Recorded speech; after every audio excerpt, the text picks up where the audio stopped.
Salut à tous, alors c'est Frédéric Delavie. Alors aujourd'hui je voulais vous faire une petite vidéo pour vous expliquer à travers un exemple simple mais concret et percutant que le climat et le milieu façonnent nos sociétés mais façonnent aussi notre esprit et notre façon de penser et fait de nous ce que nous sommes. Donc je vais prendre comme exemple pour vous expliquer cela, donc on va voir le tout par le détail. Je vais prendre comme exemple la femme africaine. Alors quand je dis la femme africaine, l'Afrique est vaste, il y a plusieurs mentalités en Afrique, en fonction bien sûr des climats et des milieux africains, milieux et climats africains qui sont bien que différents les uns avec les autres, en général beaucoup plus cléments, c'est-à-dire beaucoup plus chauds que les climats du Nord qui, eux, quand on arrive en Europe, en Eurasie, se retrouvent avec une période où il y a la mort de la nature, cette mort de la nature qui influence énormément les hommes du Nord et qui les a transformés, bien sûr, au cours de leur évolution, sachant que les hommes du Nord sont tous des Africains remontés progressivement au Nord. Voilà. Donc, je vais prendre l'exemple de la femme africaine. J'ai écrit un petit texte, alors je le redis encore, je ne suis pas un grand liseur, mais l'essentiel est de transmettre l'information. Donc le petit texte que je vous ai écrit, c'est le paradoxe de la femme africaine. Alors, pour qui a fréquenté les hommes et les femmes, les gens s'apercevront que ce que je dis, ce que je narre est exact. Alors, le paradoxe de la femme africaine. Nous sommes les enfants du climat. Nous sommes corps et esprits façonnés par le milieu dans lequel nous vivons, mais aussi dans lequel nos ancêtres ont vécu. Ainsi, l'homme, dans sa façon de penser et de concevoir le monde, est influencé par deux choses. La mémoire génétique de sa lignée, qui correspond à des automatismes comportementaux ayant fait survivre ses ancêtres, et sa confrontation au monde, dont fait partie son éducation, qui a généré en lui des automatismes comportementaux qui correspondent à des épaississements des ponts synaptiques entre neurones, facilitant le passage d'informations électrochimiques, créant par là des préférences comportementales relatives à des situations vécues, ce que l'on nomme des réflexes conditionnés. Sachant cela, on comprendra que l'homme, en fonction du milieu où il aura vécu, et du milieu où ses ancêtres auront fréquenté, se verra doté d'une psychologie, d'une façon d'aborder, de penser le monde pour y survivre qui lui sera propre. C'est ainsi qu'il est intéressant d'analyser la femme africaine, ou plus précisément la subsaharienne, pour s'apercevoir que globalement, sa mentalité, sa psychologie est très éloignée de celle de la femme du Nord, qu'elle soit d'Europe ou d'Asie, qui, elle, a été façonnée par les hivers rigoureux et la mort de la nature, l'obligeant pendant des millénaires à rester près du foyer pour éviter que ses petits ne prennent froid et meurent de pneumonie. L'Africaine, depuis le début du néolithique, c'est-à-dire depuis le début de la domestication de la nature par l'élevage et l'agriculture, s'est vue propulsée dans le monde du travail, dans le monde de la production, où grâce à la clémence du climat, elle pouvait partir travailler à l'extérieur du village en emportant ses petits avec elle pour continuer à les nourrir sans risque que ceux-ci n'attrapent de pathologies pulmonaires comme ceux de la femme du Nord, s'éloignant ainsi du foyer pour travailler, gérer les cultures et parfois garder les troupeaux. La femme africaine, par l'influence du climat, a acquis dans la société africaine le rôle fondamental de productrice, c'est-à-dire celle qui génère et produit l'énergie pour faire vivre le groupe, rôle qui au Nord était dévolu aux hommes. Ainsi, la femme africaine est dans la société la génitrice, l'éducatrice et la productrice d'énergie. L'homme, quant à lui, le défenseur du territoire, le législateur et parfois l'artisan. Ce qui contraste fondamentalement avec la structure des hommes du Nord façonnée par l'hiver, où l'homme est le producteur, le législateur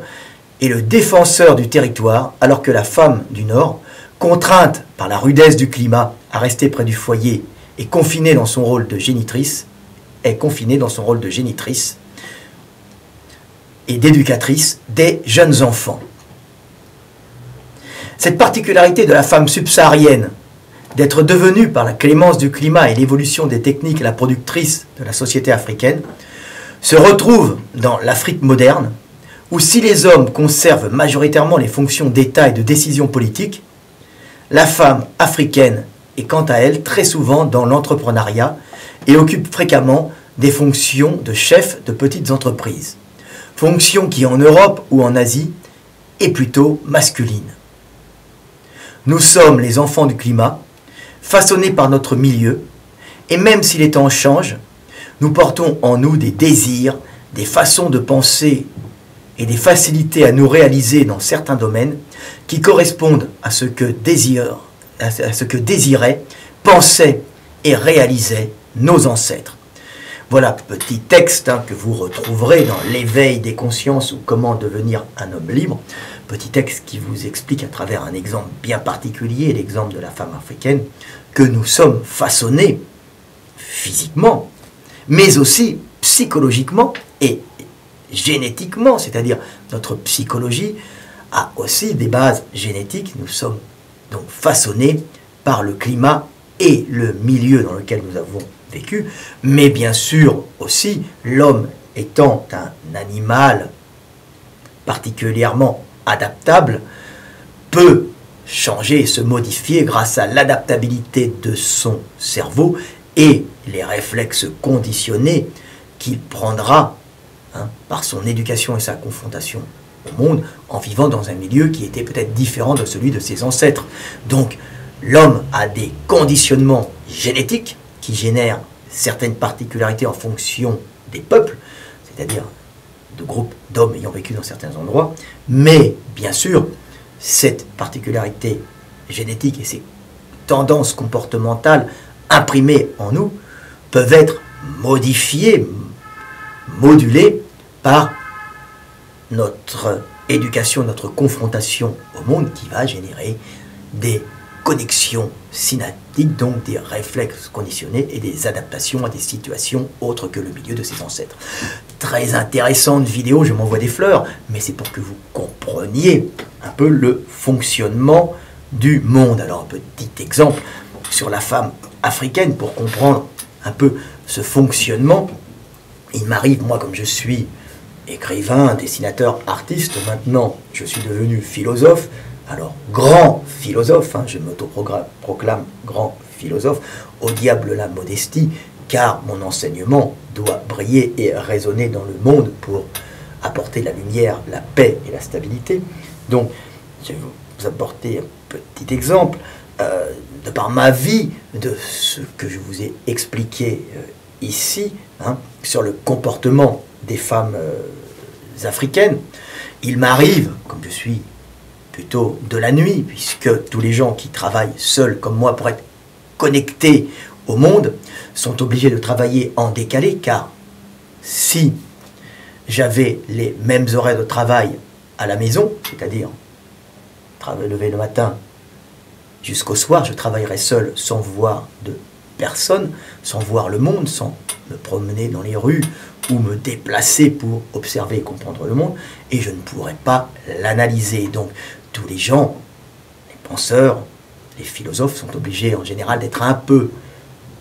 déconnectés pour pouvoir créer la nuit, dormir en général assez tard jusqu'à le matin pour pouvoir être dans l'après-midi au contact de la vie et travailler le soir. Donc il faut comprendre ça. Donc je me retrouve le soir dans des cabarets quand je suis sur Paris, alors pas partout, à Budapest je me retrouve en salle de gym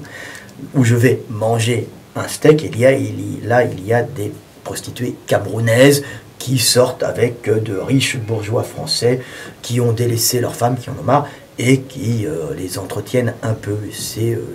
prostituées camerounaises, il m'arrive, comme je rentre tard le soir et c'est sur mon chemin, de les ramener. Là, elles m'expliquent la vie. Et c'est très la vie, leur vie. Et c'est très intéressant de voir qu'à travers cet exemple de prostitution,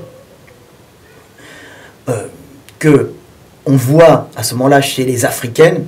un système de prostitution qui est un véritable système d'entreprise, on va dire une société productrice, on va dire, de service, service de la femme à l'homme. Je ne jette pas la pierre à la prostituée et je ne juge pas, je suis très froid, ce n'est pas pour ça que je suis pour, il faut le savoir, analyser les choses n'est pas dire que ces choses sont bonnes, mais une analyse froide et logique fait que j'ai compris, en discutant avec ces femmes-là, que c'était une véritable organisation féminine où il y avait une chef d'entreprise, la matrone camerounaise, qui gérait un groupe de femmes qui les faisait venir, avec évidemment des passeurs hommes, qui en général s'occupaient de prendre l'argent ou de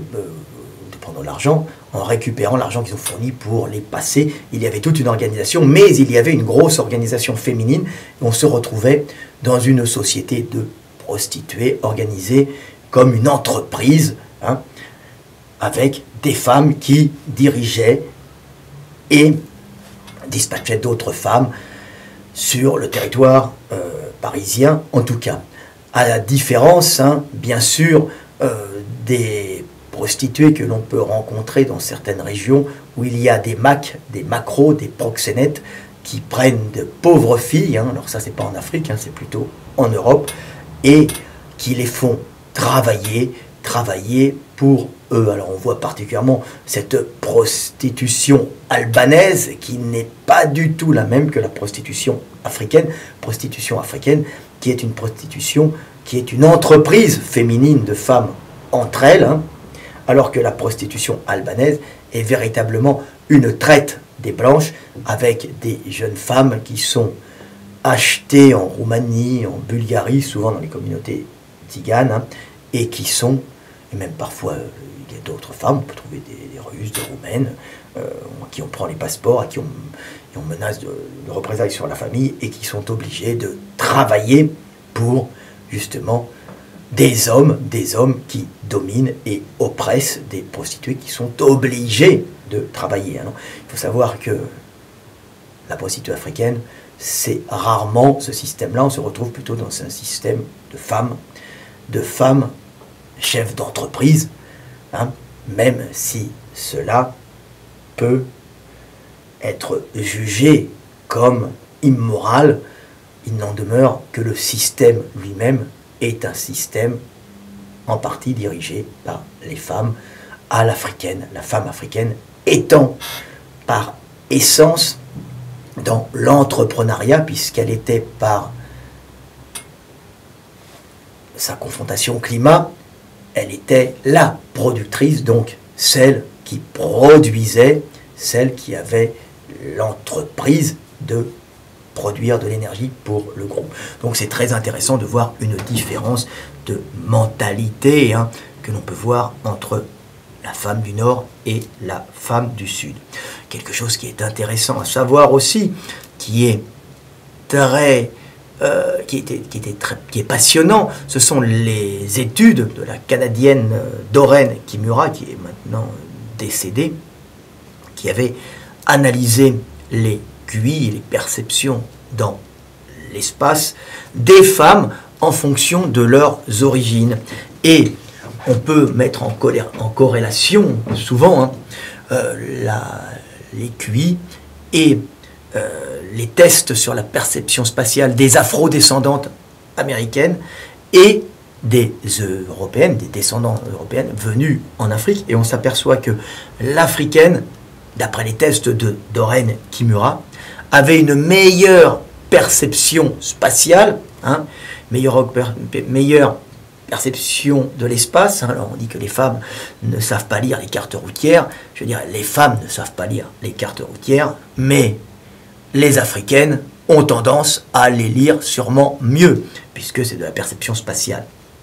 Donc en général, les Africaines étaient plus performantes, des afrodescendantes, plus performantes dans ces tests, pour la bonne raison que l'Africaine subsaharienne était à la production et donc travaillait à l'extérieur, donc était obligée de gérer un espace tridimensionnel, alors que l'Européenne était pendant des milliers d'années confinée le plus souvent à l'intérieur, au niveau foyer, pendant de longues périodes, pour ne pas, donc près de la calorie, près du feu, pour ne pas que les petits attrapent froid et que les petits attrapent des pneumonies, c'est-à-dire que les bactéries se développent quand les bronches descendent, quand le système bronchial descend en dessous d'une certaine température optimale pour le développement de bactéries. Donc on se retrouve avec les Européennes ayant une moins bonne perception spatiale, et les Africaines ayant de meilleures perception spatiale du fait qu'elles étaient à la production à cause de la clémence du climat. Donc on peut voir que notre cerveau, notre façon de concevoir le monde est modelée par notre génétique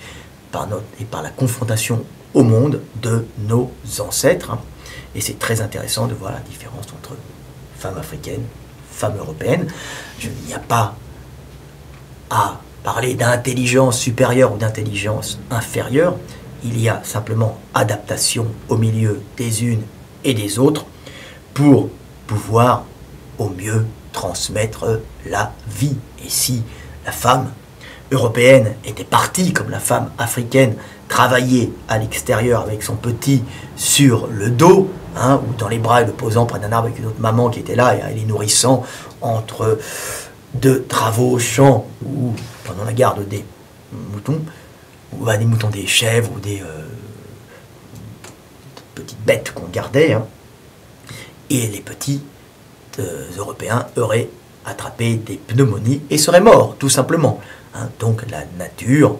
sélectionne les comportements et les attitudes permettant au mieux de transmettre la vie, la pérenniser. Voilà, petite vidéo pour vous expliquer le monde à travers l'exemple de la femme africaine subsaharienne. Je le répète encore, l'Afrique est vaste, l'Afrique est grande, il y a des peuples bien différents, les sahéliennes ne sont pas les africaines qui sont en milieu équatorial humide, on voit encore des différences, mais le climat leur permet de travailler avec les petits, alors qu'en Europe c'était quasiment impossible. Alors, bien sûr, on peut aller sur les hauts plateaux d'Éthiopie où nous retrouverons des Africains ayant une mentalité un peu européenne, car les hauts plateaux d'Éthiopie ont un hiver rigoureux. On se retrouve avec des peuples un peu angoissés, moins joviaux, et avec une angoisse de l'avenir qui est tout simplement une angoisse du froid et de la mort de la nature. Voilà. Petite vidéo qui, j'espère, vous fera comprendre le fonctionnement du monde et qu'il est intéressant de savoir que nous sommes en fonction de ce que le milieu a fait de nous. À bientôt, c'était Fred Delavier.